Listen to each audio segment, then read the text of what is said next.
గౌతమ మహర్షి అహల్యల కథ అంటే నిజమైన కథ మనలో ఎంతమందికి తెలుసు? సినిమాల్లో చూపించేటటువంటి కథ కాదు. ఇది రామాయణం బాలకాండలో వస్తుంది. నిజానికి బ్రహ్మదేవుడు అహల్యను అత్యంత సౌందర్యవంతమైన స్త్రీగా సృష్టించారు. అప్పుడు ఇంద్రుడితో సహా మిగిలిన దేవేంద్రులు, మహర్షులు చాలామంది అహల్యను వివాహం చేసుకోవాలని ముందుకొస్తారు. అయితే బ్రహ్మదేవుడు ఎవరైతే ముల్లోకాలను చుట్టి ముందుగా వస్తారో వాళ్ళకే అహల్యనిచ్చి వివాహం చేయడం జరుగుతుంది అని చెప్పడంతో ప్రతి ఒక్కరూ కూడా వెళ్తారు. అయితే దేవేంద్రుడు తన శక్తియుక్తులన్నీ ఉపయోగించి ముల్లోకాలను చుట్టి వస్తారు.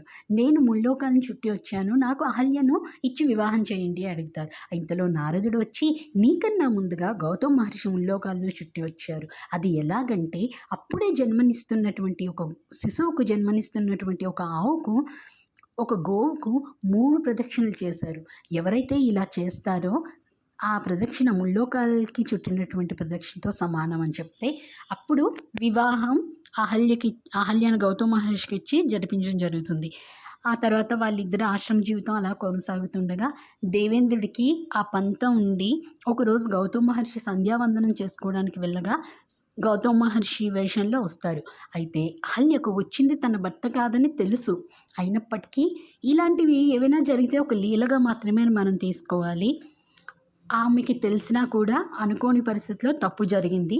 ఇంతలో వచ్చినటువంటి గౌతమ మహర్షి వాళ్ళిద్దరినీ ఆ స్థితిలో చూసి తెలుసుకుని తప్పు జరిగిందని తెలుసుకుని ఇంద్రుణ్ణి శపిస్తారు. ఏ అందం చూసుకుని నువ్వు ఇలాగా రెచ్చిపోతున్నావో ఆ అందం నీకు ఉండకుండా ఉండుగాక, నీ ఒళ్ళంతా సహస్రాక్షుడు అయ్యి కాక అంటే ఒళ్ళంతా కళ్ళు, అందుకే ఇంద్రుడికి సహస్రాక్షుడు అంటారు. ఆ తర్వాత అమ్మవారిని ప్రార్థించి ఇంద్రుడు ఆ శాప విమోచన అది చేసుకున్నారు, అది వేరే కదా.